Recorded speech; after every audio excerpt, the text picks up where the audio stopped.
Business guru, Professor Scott Galloway, made some eyebrow-raising comments yesterday that got a lot of attention online regarding the Redditors driving up the price of GameStop. Let's take a listen.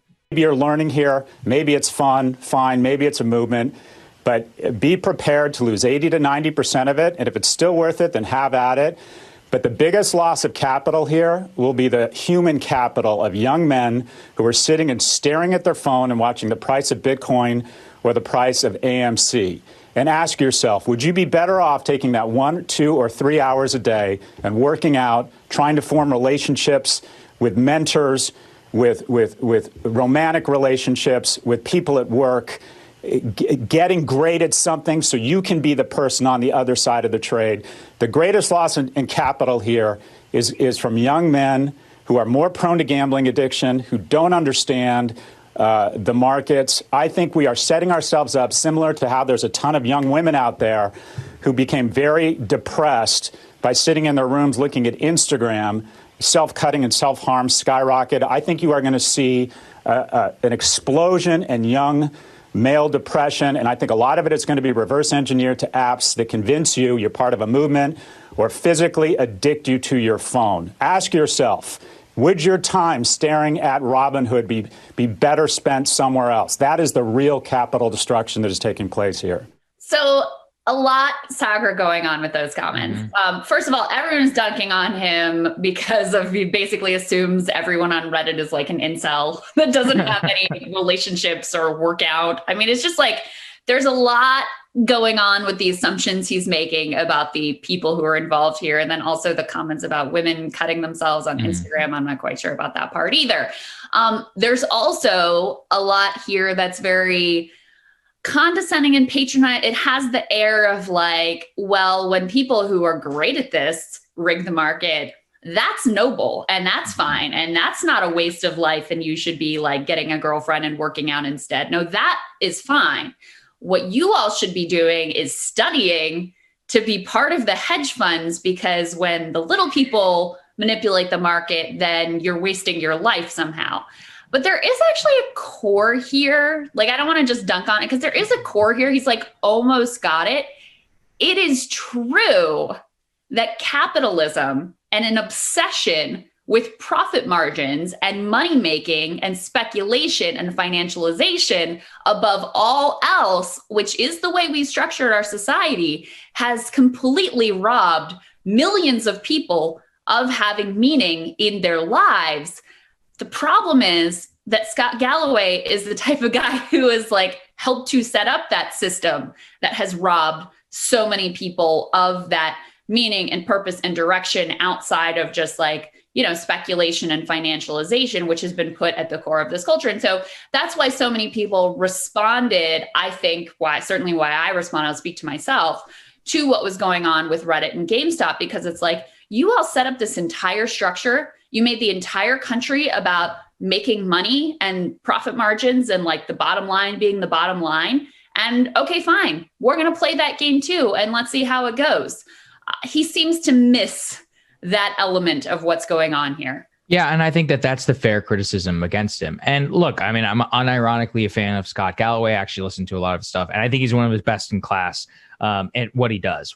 And that's why I kind of wish he would stay there, which is why, because look, I've actually talked to Scott about this. I argued with him. And one of the things that he identifies there is about, you know, a crisis amongst youth in America. And you can actually trace a lot of what you know, have the problems there to our economic problems. And this is, again, something I've talked about so many different times. These are some of the most easily fixable problems in the world, which is that we are not having enough kids in order to replacement rate fertility. Americans say they want to have more kids. The number one reason they say they can't have more kids is money. Okay, seems pretty easy to fix. Same thing on marriage. But 2018, lowest marriage rate on record. Not because people don't want to get married. People really want to get married. People do want to go out, maybe afford a gym membership, get a girlfriend, etc., or even marry their girlfriend. Guess what? They all cite economic problems as the number one reason that they can't do it, because they, quote, can't afford it. So this is where I've argued with Scott before, because Scott is actually very much of a deficit hawk. Whenever it came to COVID relief,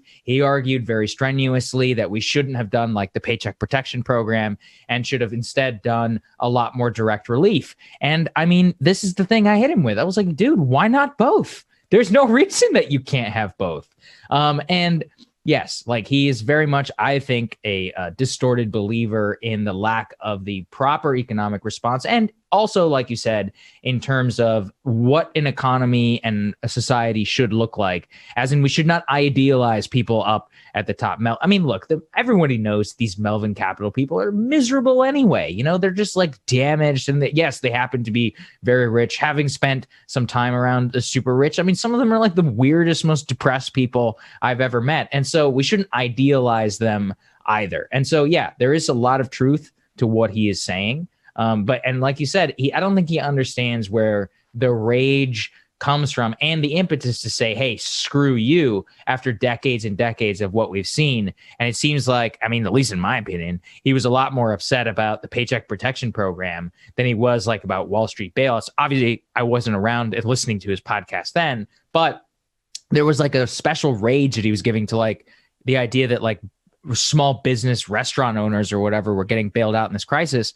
And like I said, I mean, there's no reason that everybody shouldn't get bailed out in the middle of a crisis that isn't their fault. And so I think that his lack of foresight in that area and how it's actually very much many of the problems he's identifying are downstream from that is actually the chief problem I've always had with a lot of his commentary whenever it comes to politics. Yeah, I mean, look, it's undeniable. I don't want to speak specifically to the people who are on Reddit, who I haven't done like demographic analysis of to know how relatively happy or unhappy they are or any of those things. But it's undeniable that you have now two generations of young Americans who have been totally screwed.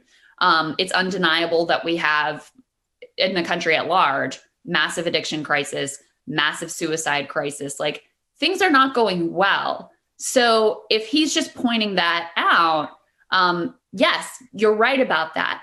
But then he instantly goes to this like very up by your bootstraps, traditional libertarian argument of like, therefore, just go to the gym and just go form some relationships, as if the struggles there exist in a vacuum, as if this isn't part of, you know, society-wide problems that have been created by a structure that is, you know, super unequal and where all of the wealth and the value gets sucked up to the top.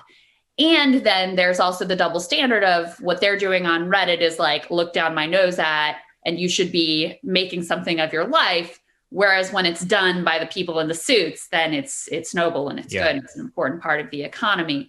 But, you know, I think that's the piece where I really bristled was, if you're going to make the argument that we have massive structural issues and core rot and, you know, devastating increases in suicide and addiction, all these things, like those things are undeniable, but then you're just advocating for people to pull themselves up by their bootstraps rather than like, hey, maybe we should have a federal jobs guarantee, or, hey, we need to have more generous stimulus benefits right now, or, hey, maybe we should orient our society around values other than just like making money, because that doesn't really seem to be making anyone happy. But that part of the analysis just completely goes off the rails. Yeah, and I think it's completely fair to criticize him for. I have not heard him get outraged about Melvin Capital, hedge funds, and all that. And I actually listen to almost everything that he puts out. So, and I think that's pretty fair. So there we go. There you go. All right, we're gonna have Sagar and what he's looking at. That's next.